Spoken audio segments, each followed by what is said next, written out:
I come from a very humble and kind family. Love was around my household as I was growing up as a little kid back in China. Now, my dad immigrated to the United States 10 years prior to our arrival to the United States. Now, my dad was a scholar, and he graduated from one of the most prestigious universities in China called Tsinghua University. And my dad made a commitment and sacrifice at the age of 40 years old to immigrate to the United States. And many of his friends, co-workers, and relatives thought my dad was weird, or in another word, just kind of like strange. And they were saying to my dad, why would you sacrifice all you already have achieved in China? You have achieved one of the highest honor when it comes to academic-wise, and the government is already taking great care of you. You got a great job, and why do you want to go to another country that, number one, you don't speak a word of English, and number two, you are absolutely not familiar with the culture and the lifestyle in that particular country? Of course, my dad made the hard decision to move to the United States because of one reason. And that one reason is freedom of choices, not for himself, but for his kids and his future generation of grandkids. He wants to provide the best choices, the best options, and he believes if he can get us as his kids to the United States, we will have a better life, period. So he immigrated to this country at the age of 40 years old. And when he came to this country, he speak zero English. From the age of 40 to 50, he did something pretty unbelievable. He got his master and PhD degree within that 10 years in engineer. Finally, he was able to get his green card, and he was able to get me and my two older brothers and my mother as a family to reunite with him in 1986 in America. Now, that was the happiest moment for him and our family. So when we reunited, man, happy moments, exciting memories. We spent a good 3.5 years together. That's the time I learned from my dad about how to be a man. Not just be a man, but how to be a great man.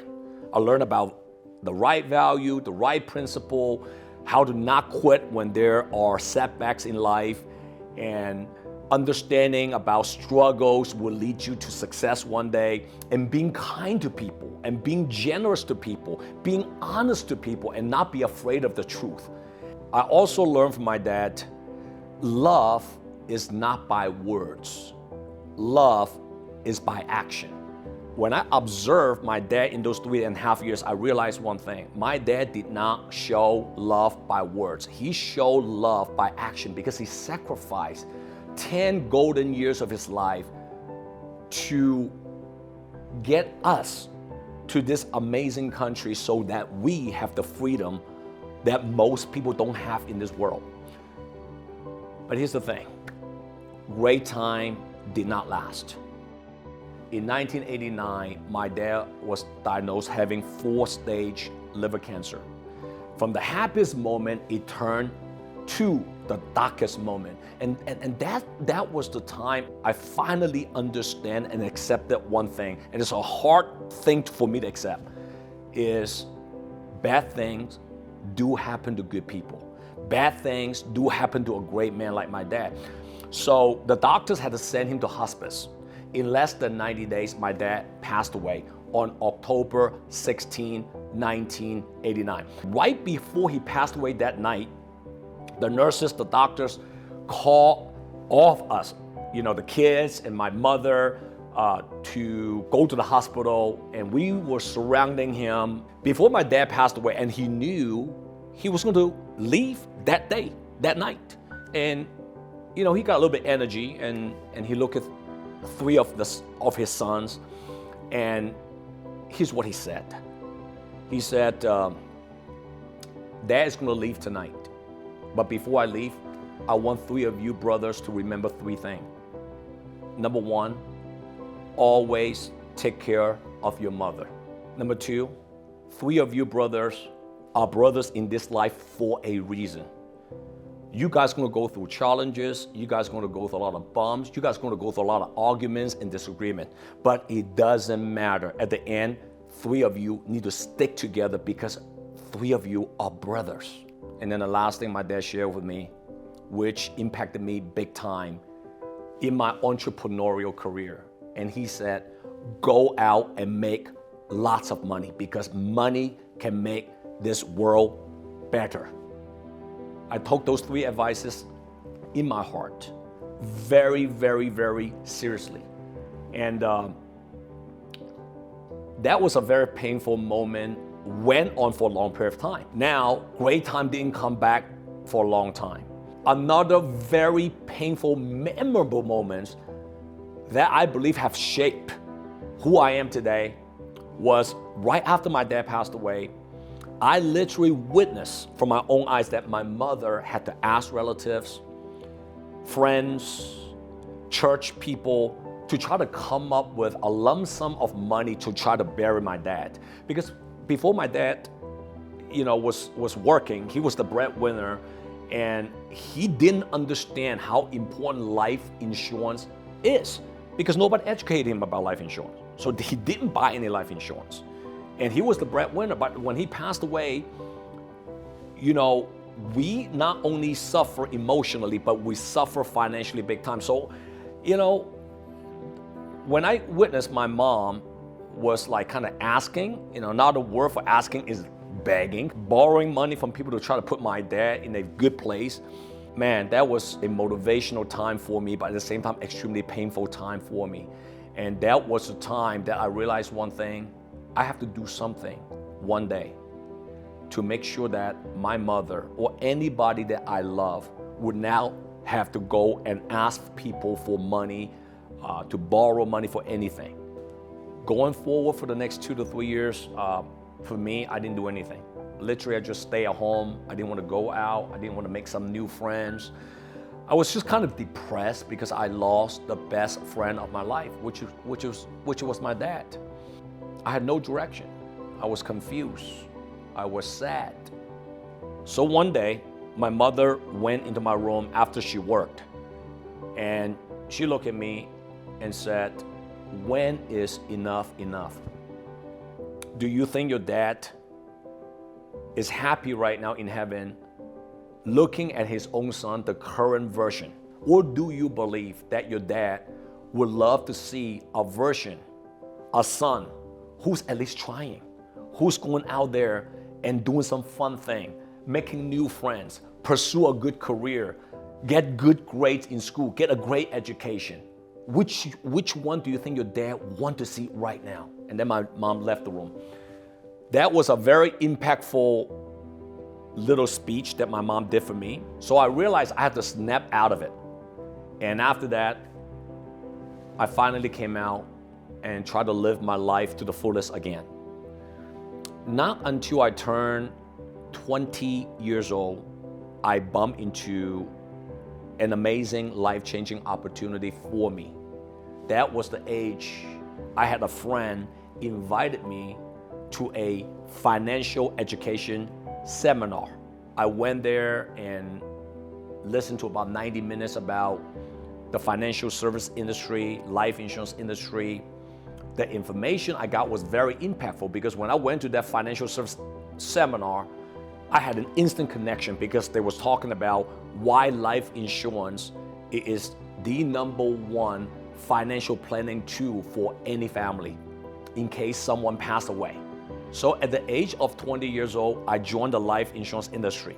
At the age of 21, that's when I passed my life insurance license.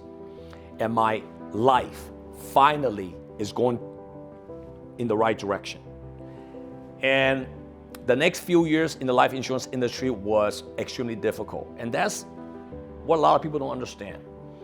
Anything that's great in life, you're gonna have a lot of resistance. Anytime you see someone who is achieving greatness, who have achieved success in their life, we tend to think that they are maybe better than us. We tend to think they're just born to be a certain way, having certain talent, and they might be just born to be lucky, right? Sometimes we think about those kind of things. But in reality, I tell you, 99% of the people who achieve greatness and success, they have to go through struggles. They have to go against strong resistance to finally have the breakthrough of their life. So the first few years in the insurance business, I had to learn how to sell, prospect, talking to people, handling objections. People quit on me, customer cancel life insurance policy on me. I went through that whole cycle, but those 3 years in the life insurance industry was the most impactful years of my life that have shaped me to become who I am today as an entrepreneur. The good news was, even though it was hard work, I was able to make my 6 figures the first year after I got my life insurance license. And I was grinding, making great money, but the problem was, I was a young kid. I overspent all my money as well. Money comes in and money goes out. I didn't respect money at that time. Again, that was a learning lesson for me. So the first few years I was doing well on income, and I started to master the industry, the ins and outs of the industry.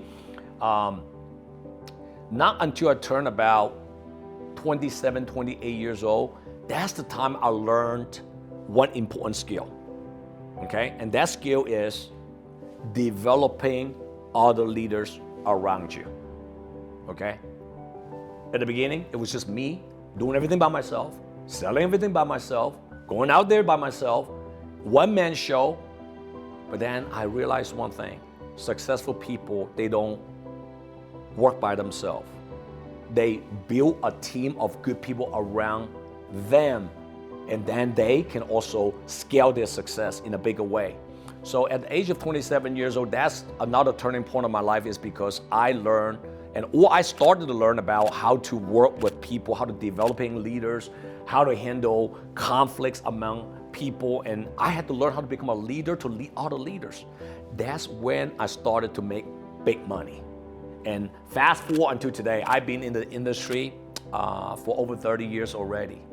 Products change, system change, sometimes leaderships also changed, compensation changed, but one thing that never changed was, no matter what you do, you have to learn how to develop other leaders. You have to learn how to deal with people if you want to grow a successful company.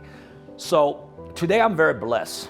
I'm extremely blessed. I mean, every single day I pray. I pray to God, I pray to the universe of blessing me for all this abundance of things that I'm having today. Never a day I feel that I'm entitled to have all these things. While so many people are suffering from hunger, while so many people are living in a place where it's not safe and war is going on for some of the countries, while some of the other people, they just don't get the best education, when they really have the potential become the best. Yet a guy like me, I just like, why do I deserve all these things? And that's the main reason why I started the Just Win community and platform.